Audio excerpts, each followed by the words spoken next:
बिस्मिल्लाहिर्रहमानिर्रहीम। इकोलॉजी में हमारा जो नेक्स्ट टॉपिक है that is succession.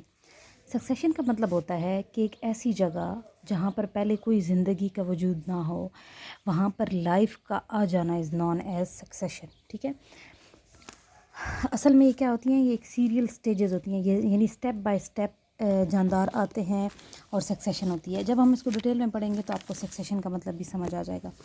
Kind of succession देखें तो दो तरह की होती हैं, एक होती है प्राइमरी सक्सेशन और एक होती है सेकेंडरी सक्सेशन। प्राइमरी सक्सेशन का मतलब ये है कि कोई चट्टान थी, कोई रॉक थी, कोई पहाड़ था, ठीक है, या फिर एक बहुत आप ये बहुत बड़ा माउंटेनियस एरिया है, ठीक है, और वहाँ पर कोई पौधे कोई जानवर नहीं थे, ठीक है। लेकिन आहिस्ता आहिस्ता यहाँ पर अगर पौधे उगना शुरू हो जाएं, यानी ये पहाड़ ऐसा हो जाए कि वहाँ पर आप गंदम लगा सकें, आप वहाँ पर दरख्त लगा सकें, इस कैपेबल हो जाएं, तो उसको आप क्या कहते हैं, प्राइमरी सक्सेशन। यानी जो बेयर जगह पे, उस जगह पे जहाँ पर पहले पौधे या इस तरह के ना हों, वहाँ पर अगर हो जाए तो उसे हम क्या कहते हैं, प्राइमरी। और सेकेंडरी सक्सेशन का मतलब ये है कि फॉर एग्ज़ाम्पल अगर कोई हम कह सकते हैं कि कोई हादसा हो जाए, जैसे कि फॉर एग्ज़ाम्पल एक जंगल था और वहाँ पर क्या हो गई, आग लग गई। तो आज आग जब लग जाती है तो सारे पौधे जल जाते हैं, जानवर मर जाते हैं। अब फिर कुछ टाइम के बाद आहिस्ता आहिस्ता वो जंगल दोबारा से रीग्रो करना शुरू हो जाता है, यानी दोबारा से उसके अंदर लाइफ आना शुरू हो जाती है, पौधे आना शुरू हो जाते हैं, तो उसको सेकेंडरी सक्सेशन कहते हैं। अगर इन दोनों को आप कंपेयर करें तो सेकेंडरी सक्सेशन जो है वो बहुत जल्दी होती है, मतलब जहाँ पर ऑलरेडी कोई डैमेज आया हुआ हो, ऑलरेडी कोई मसला आया हुआ हो और उसके बाद वहाँ पर लाइफ आना शुरू हो जाए, तो वो ज़्यादा जल्दी प्रोसेस होता है, जबकि प्राइमरी सक्सेशन होने में ज़्यादा टाइम लगता है और सेकेंडरी सक्सेशन होने में कम। अगर सक्सेशन पानी में होगी तो उसको आप हाइड्रोसीर कहेंगे, और अगर खुश्की पर होगी लैंड पे तो उसको आप क्या कहेंगे, ज़ीरो से। स्टेजेस ऑफ सक्सेशन कहते हैं, जो सबसे पहले जानदार आते हैं सक्सेशन में, इसको पायनियर कहते हैं। उसके बाद हमारे पास क्या होती हैं, बहुत सारी कम्युनिटीज़ आती हैं, और क्लाइमेक्स कम्युनिटी होती है जो फाइनल आती है। जो सबसे पहले आने वाली है वो पायनियर है, और जो सबसे आखिर में आने वाली हैं वो क्या है, क्लाइमेक्स है। ओके, अब हम देखते हैं कि अगर लैंड पे सक्सेशन हो तो उसकी क्या स्टेजेस हैं। ठीक है, फॉर एग्जांपल हम कहते हैं कि कोई पहाड़ है, तो सबसे पहले वहाँ पर कौन आते हैं, क्रोस्टोज लाइकन। लाइकन क्या होता है, lichen is combination of mixture of algae and दूसरा कौन होता है हमारे पास, फंजाई। जब एल्गी और फंजाई साथ में रहते हैं तो उसको लाइकन कहते हैं, उस चीज़ को हम क्या कहते हैं, वो क्या है, हमारे पास लाइकन है। अच्छा जी, इस रॉक पे जो सबसे पहले आते हैं वो क्रोस्टोज लाइकन होते हैं, इनको पाइनियर कहते हैं। ये बेयर रॉक पे आते हैं, उनकी ग्रोथ बहुत ज़्यादा स्लो होती है, और ये चूँकि चट्टान है, यहाँ पर पानी की क्या होती है, कमी होती है, तो ये पानी की कमी को बहुत अच्छा सर्वाइव कर सकते हैं।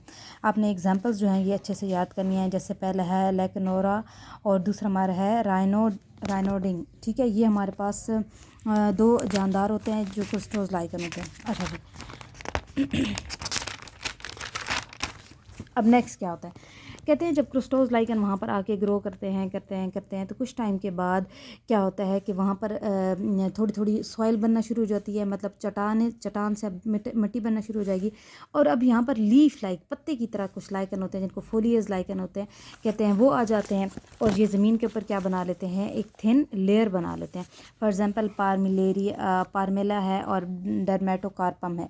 ठीक है, तो पहले कौन आए थे, क्रोस्टोज लाइकन। ठीक है, उसके बाद कौन आ गए, फोलियज। क्रोस्टोज ने आगे ज़मीन को थोड़ा नरम किया और वहाँ पर ऑर्गेनिक मैटर ऐड किया। अब देखिए, जब साइज़ में भी आपको थोड़ा फ़र्क समझ आ रहा होगा, ये छोटे हैं ये बड़े हैं, ये लीफ लाइक होते हैं। तो जब ये आते हैं तो उसकी वजह से इनको क्या होता है, प्रॉपर धूप और प्रॉपर चीज़ें नहीं मिल सकती, ज़ाहिर है ये इनका शेडो इसके ऊपर आ जाता है, और ज़ाहिर है ये थोड़ा बड़ा जानदार है, कंपटीशन ज़्यादा है, इसको ज़्यादा खाना वगैरह चाहिए, तो उसकी वजह से इनकी क्या होना शुरू हो जाती है, डेथ होना शुरू हो जाती है। जब ये डेड हो जाएंगी, इनकी डिकम्पोजिशन होगी, तो ज़ाहिर ऑर्गेनिक मैटर इकट्ठा होगा।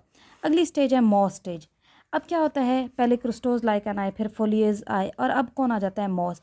अब क्या है हमारे पास, जो मॉसेस होते हैं वो पानी को भी अच्छा खासा जज्ब कर लेते हैं थोड़ा, ठीक है, और जो चट्टान होती है उसके अंदर क्या आना शुरू हो जाती हैं, दरारें आना शुरू हो जाती हैं, और मॉसेस क्या करती हैं, ग्रो करना शुरू हो जाती हैं। तो पहले आए थे क्रिस्टोज, फिर उसके बाद फोलियोज, और अब कौन आ गए, मॉसेस। मॉसेस के बाद होती है हर्ब स्टेज।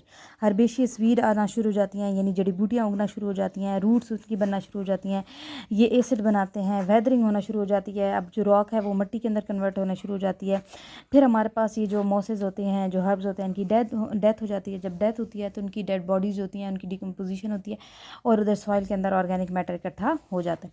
और फिर हमारे पास आती है श्रब्स, फिर हमारे पास जो जड़ी बूटियों के बाद जो झाड़ियाँ होती हैं वो आना शुरू हो जाती हैं। वो ये जो हैं वो ट्रीज से थोड़ी छोटी होती हैं, जो हर्ब्स को रिप्लेस करती हैं। बर्ड्स भी आना शुरू हो जाते हैं जो कि सीड को डिस्पर्स करते हैं। और फिर कौन आ जाते हैं? ट्रीज़। अब जो ट्रीज़ होती है वो आके क्या करते हैं? कॉलोनाइज़ करते हैं, बड़े बड़े दरख्त आना शुरू हो जाते हैं। तो क्लाइमेक्स स्टेज में हमारे पास ऑब्वियसली कौन होते हैं? ट्रीज़ होते हैं, बड़े बड़े दरख्त होते हैं। तो ये जो हमारे पास सक्सेशन थी इसको आपने ज़ीरो सीयर कहा था, ज़ीराश कहा था, जो खुश्की पर होने वाली थी। ठीक है, नेक्स्ट है ह्यूमन इम्पैक्ट ऑन इकोसिस्टम, कि इंसान के इकोसिस्टम पे, माहौल पे क्या असर आते हैं। तो काफ़ी ज़्यादा नेगेटिव इफ़ेक्ट्स हैं। सबसे पहले हैबिटेट डिस्ट्रक्शन। कहते हैं देखिए जैसे हम जंगलात को काट देते हैं, क्यों काटते हैं? ताकि हम अर्बनाइजेशन करें, हम शहरों को आबाद करें। शहरों में आबादी ज़्यादा है, वहाँ पर रहने के लिए जगह ज़्यादा चाहिए, हॉस्पिटल ज़्यादा चाहिए, स्कूल ज़्यादा चाहिए, कॉलेजेस ज़्यादा चाहिए। तो उसके लिए जंगलात को काट दिया जाता है और वहाँ पर बिल्डिंग्स बनाई जाती है।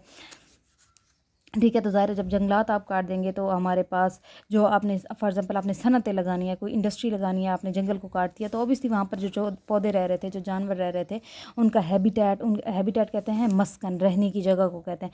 तो ज़ाहिर है उनकी रहने की जगह ही नहीं होगी तो वो जानदार किधर जाएंगे। सेकंड ये है कि हम ह्यूमन एयर पोल्यूशन कॉज कर रहे हैं, वाटर पोल्यूशन कर रहे हैं, सॉइल पोल्यूशन कर रहे हैं, जिससे ये तीनों हैबिटेट, एयर, वाटर और सॉइल क्या हो रहे हैं? डैमेज हो रहे हैं।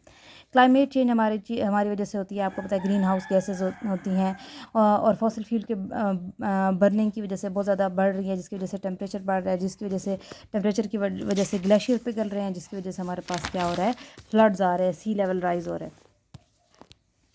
फिर है ओवर एक्सप्लोइटेशन, कि फॉर एग्जांपल हम ओवर फिशिंग करते हैं, हंटिंग हम बहुत ज़्यादा करते हैं, जानदारों की ओवर हंटिंग करते हैं, जिससे जानदारों को क्या होना शुरू हो गया है? उनको फाना कहते हैं एनिमल्स को। डिफानेशन का मतलब ये है कि जो एनिमल्स हैं वो कम होते जा रहे हैं। जैसे आपको पता है डायनासोर एक्सटिंक्ट हो चुका है, इसी तरह बहुत सारे जानदार हैं वो भी आहिस्ता आहिस्ता क्या हो रहे हैं? इंस्टिंक्ट हो रहे हैं। इन्वेसिव स्पीशीज़, बाज़ औक़ात ऐसा होता है जैसे हमारा कंट्री पाकिस्तान है, ठीक है, अगर हम कोई ऑस्ट्रेलिया से प्लांट या कोई एनिमल यहाँ पर ले आते हैं और वहाँ पर उनको इधर रख देते हैं, तो ज़ाहिर है वो हमारे जो इस इन्वायरमेंट के ऑर्गेनिजम्स हैं उनके साथ कम्पीट करेंगे, उनके लिए प्रॉब्लम करते हैं। जैसे आपने बहुत दफ़ा पढ़ा होगा यूकलिप्टस जो एक पौधा होता है, सफ़ेदा जिसे हम कहते हैं, वो जो है बाहर से मंगवाया गया था, और चूँकि वो हमारे एरिया का प्लांट नहीं है तो उसका हमें नुकसान ये हो रहा है कि वो बहुत ज़्यादा वाटर को क्या करता है? यूज़ करता है, यानी कि अंडरग्राउंड जो वाटर है उसको बहुत ज़्यादा यूज़ करता है। तो जिस जगह पे वो पौधा होता है उस जगह आसपास और कोई पौधा ग्रो नहीं कर सकता। तो ये इन्वेसिव स्पीशीज़ होती हैं, ये ठीक नहीं होती, डैमेजिंग होती हैं। लैंड यूज़ चेंज कहते हैं हम, जैसे कि हम एग्रीकल्चर को बढ़ाना चाहते हैं, या बाज़ औक़ात ऐसा होता है कि जो फार्मर होता है वो एक ज़मीन पर एक ही मतलब गंदम उगा रहे हैं, गंदम रिपीटेडली गंदम, तो उसकी वजह से ज़ाहिर है उस मिट्टी के अंदर जितने भी न्यूट्रिएंट्स होते हैं वो कम हो जाते हैं, उनकी कमी हो जाती है। तो इस वजह से इट्स वेरी इंपॉर्टेंट कि आप जो है पहले एक सीज़न में एक अगर फसल उगाएं तो दूसरी सीज़न में आप कोई और फसल उगाएं। लॉस ऑफ बायोडाइवर्सिटी, ज़ाहिर है जानदार एक्सटिंक्ट हो रहे हैं, बहुत ज़्यादा जेनेटिक इरोजन होती है। जेनेटिक इरोजन का मतलब यह है कि जब जानदार मर जाते हैं तो उनकी जीन्स भी ख़त्म हो जाती हैं, इसको जेनेटिक इरोजन कहते हैं। और हमारी वजह से वाटर बहुत ज़्यादा यूज़ हो रहा है, वाटर की डिप्लीशन हो रही है और सॉइल भी क्या हो रही है? डिग्रेड हो रही है। अब एक बहुत सिंपल सा और इम्पॉर्टेंट टॉपिक है, that is green house effect. देखिए आप सबको पता है कि ये हमारी अर्थ है, ठीक है, और ये हमारा कौन है? सन है। तो सन से हमेशा हमारे पास क्या आती हैं? सन रेज़ आती हैं, ऐसे ही है, ये बात हम सबको पता है। फिर आपको ओजोन का भी कॉन्सेप्ट पता होगा कि ये ओजोन एक लेयर है जो अल्ट्रा वायलेट, जो ख़तरनाक शुआएँ होती हैं उनको ज़मीन तक आने नहीं देती। ग्रीन हाउस इफ़ेक्ट का मतलब ये होता है बेटे कि जो सर्द इलाके होते हैं जैसे कि गिलगित वगैरह, वहाँ पर अब देखिए गर्मियों के पौधे ग्रो नहीं कर सकते, क्यों? क्योंकि वहाँ सारा साल बहुत ज़्यादा सर्दी होती है। तो गर्मियों का मतलब ऐसा जो पौधा है, और बहुत ठंड की वजह से पौधों की डेथ हो जाती है। देखिए वहाँ पर स्नोफॉल हो रही है तो पौधा तो वहाँ पर ग्रो नहीं कर सकता। तो उसका हल ये है कि शीशे का एक घर बनाया जाता है, ठीक है, उसके अंदर क्या रख दिए जाते हैं? प्लांट्स रख दिए जाते हैं, ठीक है। अब इसका क्या होता है कि ये जो ग्लास है ये जो ग्लास है ये क्या करता है? जो लॉन्गर वेवलेंथ वाली शुआएँ होती हैं उनको अंदर आने तो देता है लेकिन वापस जाने नहीं देता, यानी तो दोबारा टकरा के शीशे के अंदर ही रहती हैं। और जो लॉन्गर वेवलेंथ वाली शुआएँ होती हैं वो हमेशा क्या प्रोड्यूस करती हैं? हीट, और चूँकि ये हीट प्रोड्यूस करती है इस वजह से इस शीशे के अंदर का टेम्परेचर बढ़ जाता है और यहाँ पर पौधे क्या करते हैं, बहुत अच्छे से ग्रो करते हैं। अब मैं आपको बताती हूँ कि हो क्या रहा है। कहते हैं ह्यूमन एक्टिविटीज़ की वजह से जो हम कोयला और गैस और पेट्रोल और ये चीज़ें जलाते हैं, तो उसकी वजह से जो हमारी एटमॉस्फेयर है उसमें क्या जाती हैं, बहुत सारी ग्रीन हाउस गैसेज जाती हैं। तो ये हमारी अर्थ है। अब ये जो गैसेज हैं ये हमारी अर्थ के आस पास ऐसे एक लेयर बना रही हैं, और ये जो लेयर है ये क्या करती है कि जो बड़ी वेवलेंथ वाली शुआएं हैं उनको ज़मीन तक आने तो देती है लेकिन वापस जाने नहीं देती है। तो आप खुद सोचिए, जैसे इधर हुआ था, जब लॉन्गर वेवलेंथ वाली रेज यहाँ पर रहेंगी तो अर्थ का टेम्परेचर क्या हो रहा है, उससे बढ़ रहा है। अब वो गैसेस कौन कौन सी है, कार्बन डाइऑक्साइड है, मीथेन है, नाइट्रोजन ऑक्साइड है, फ्लोरिनेटेड गैसेज है। इसका इफेक्ट क्या है, ग्लोबल वार्मिंग हो रही है। वक्त के साथ साथ आप देखें अभी गर्मियों का ड्यूरेशन 9 to 10 मंथ हो गया और सर्दियाँ सिर्फ 2-3 महीने के लिए होती हैं, हालांकि पहले ऐसा नहीं होता था। इसको ग्लोबल वार्मिंग, क्लाइमेट चेंज हो रही है, ग्लेशियर्स पिघल रहे हैं, ओशन के अंदर जो वाटर है वैसे डिफाई हो रहा है, बायोडाइवर्सिटी ख़त्म हो रही है, जानवर और पौधे ख़त्म हो रहे हैं, एग्रीकल्चर पे भी हम इफेक्ट डाल रहे हैं, हेल्थ हमारी बहुत ज़्यादा कंप्रोमाइज़ हो रही है, बहुत ज़्यादा प्रॉब्लम्स आ रहे हैं, हेल्थ इश्यूज़ आ रहे हैं, और इसके अलावा इकनॉमिक कॉन्सिक्वेंसेस भी बहुत हैं, यानी कि माशी लिहाज से भी हम काफ़ी ज़्यादा लॉस में जा रहे हैं।